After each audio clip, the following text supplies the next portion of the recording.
gelin haddaanu nahay reer Jubbaland khalad saddexaad yaan la gelin waxaan rabnaa doorasho madax bannaan oo miiskaas la soo dhigo wiil iyo gabar iyo caalamka iyo dowlad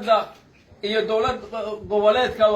muhiimno ka socdaan inay meeshaas soo fadhiistaan ninkii ilaahay u sahlo oo codka dadkaan dooran doono aan dhihi doono xildhibaana ayay yihiin dadka aan siin doono codka ninkii siiya in lagu taageero hiil iyo hoo lagu taageero ninkii maalintaas la doorto laakiin ma yeeleyno ma ogolaanayno sida labadii sano lasoo dhaafay oo kale inay noo marto taas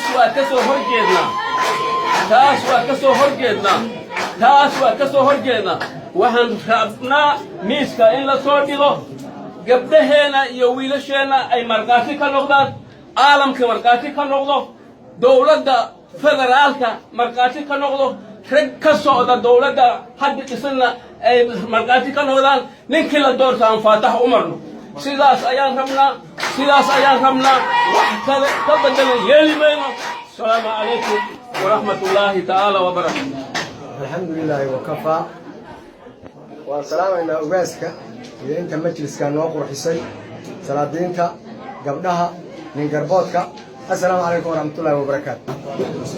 سلام كبعدي أنا ورير ارتدانا نجحت ما تضرب الأفكار بنطورنا نجح اللي حاد بنطورنا كيف تضرب بنطورنا مجلس كان مركز اعتمادين